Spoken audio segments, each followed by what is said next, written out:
स्वागत। आज हम बिहार की राजनीति की भूल भुलैया में उतर रहे हैं।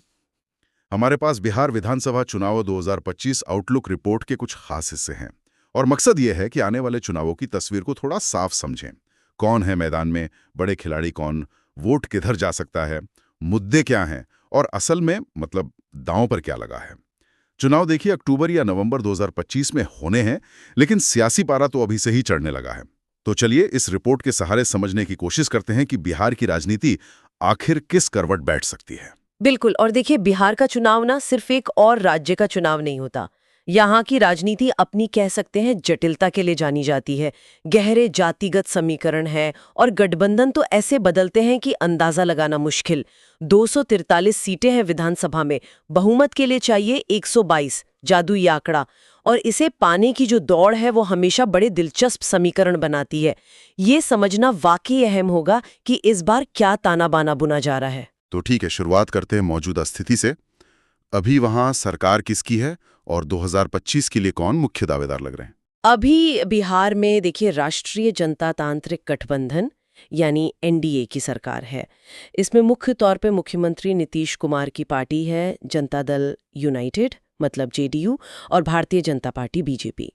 रिपोर्ट ये इशारा कर रही है कि 2025 के लिए भी जेडीयू गठबंधन में सीनियर पार्टनर बनी रहेगी, मतलब बड़े भाई की भूमिका में। सीनियर पार्टनर, अच्छा, इसका मतलब क्या हुआ?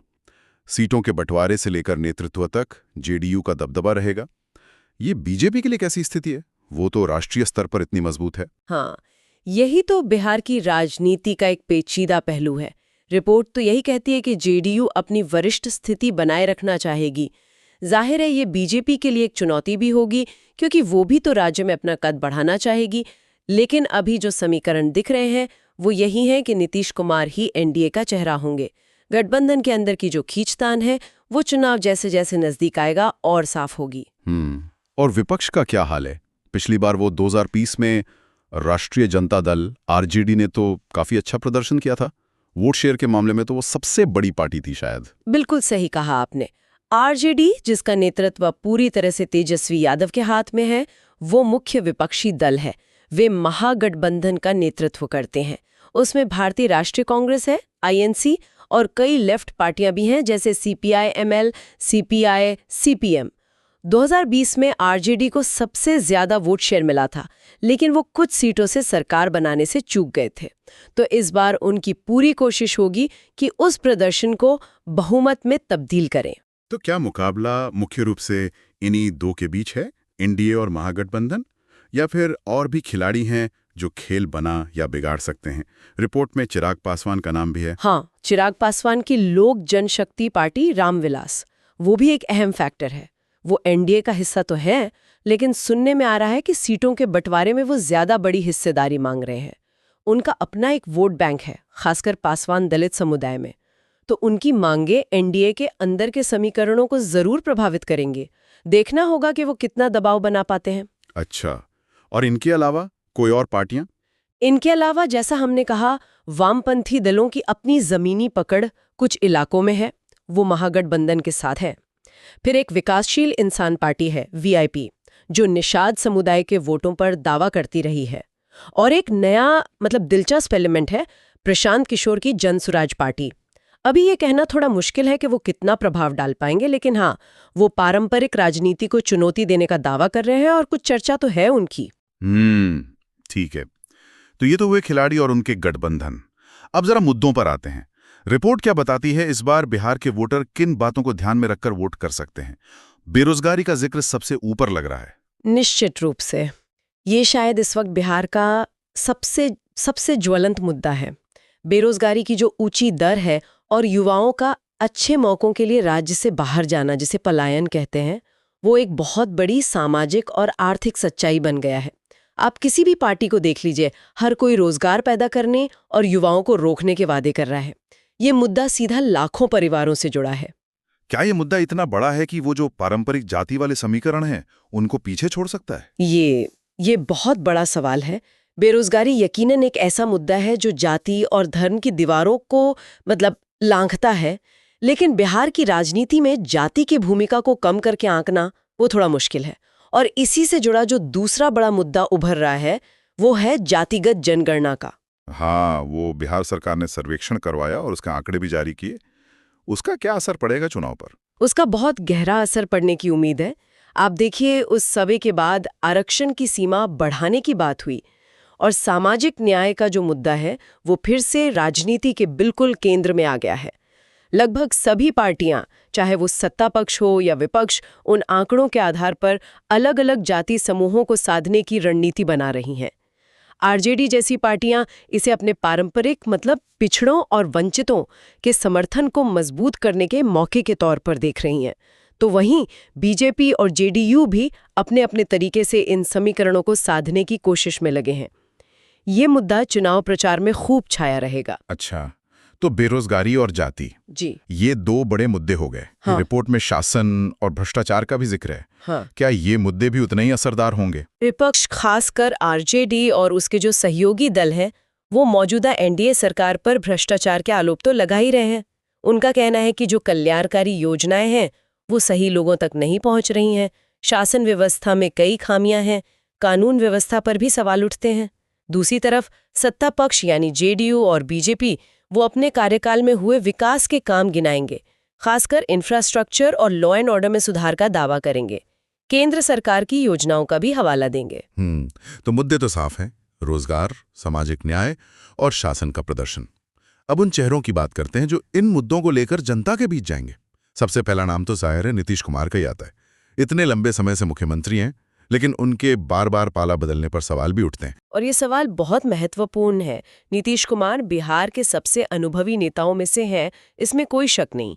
लेकिन 2020 चुनाव के बाद से उन्होंने जिस तरह गठबंधन बदले, पहले आरजेडी के साथ गए, फिर वापस बीजेपी के साथ आ गए, उसने उनकी राजनीतिक विश्वसनीयता पर कह सकते हैं एक बड़ा प्रश्नचिन्ह लगा दिया है। रिपोर्ट इसी अस्थिरता को हाईलाइट करती है, जिससे 2025 के चुनाव से पहले की स्थिति काफी अप्रत्याशित हो गई है। क्या वोटर उनकी राजनीतिक मजबूरी को समझेंगे या इसे अवसरवादिता मानेंगे, ये देखने वाली बात होगी। ये वाकई एक दिलचस्प बात है, विश्वसनीयता पर सवाल और फिर भी सत्ता के केंद्र में बने रहना। अब बात करते हैं उनके मुख्य विरोधी तेजस्वी यादव की। 2020 में उन्होंने एक मजबूत चुनौती पेश की थी। इस बार उनकी क्या रणनीति दिख रही है? तेजस्वी यादव लगातार अपना कद बढ़ाने की कोशिश कर रहे हैं। रिपोर्ट के मुताबिक उनका फोकस साफ तौर पर युवाओं और वंचित समुदायों पर है। वो आरजेडी को सिर्फ उसके पारंपरिक एमवाई समीकरण यानी मुस्लिम यादव गठजोड़ तक ही सीमित नहीं रखना चाहते हैं। वो अति पिछड़ी जातियों, ईबीसीज और दूसरे समुदायों को भी जोड़ने की कोशिश कर रहे हैं, जिसे वो A to Z की राजनीति कहते हैं। हाँ, सुना है। उनकी रैलियों और भाषणों में बेरोजगारी और सामाजिक न्याय का मुद्दा प्रमुखता से रहता है। वो खुद को बदलाव के चेहरे के तौर पर पेश कर रहे हैं।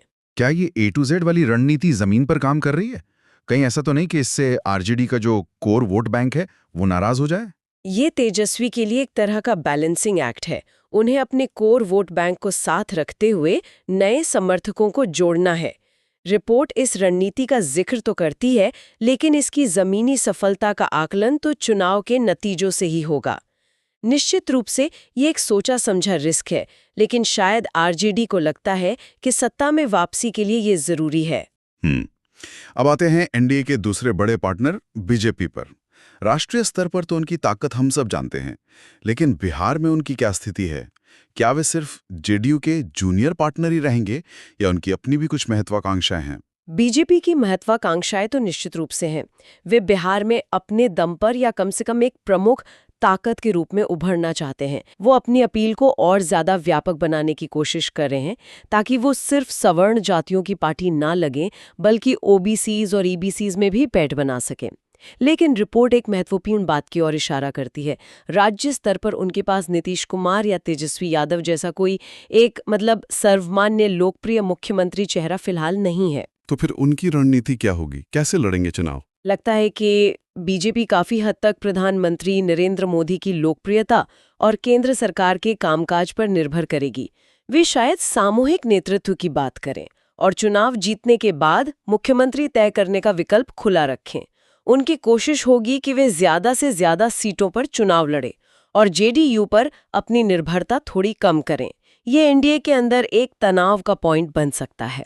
और चिराग पासवान, उनका क्या रोल देखते हैं आप इस पूरी पिक्चर में?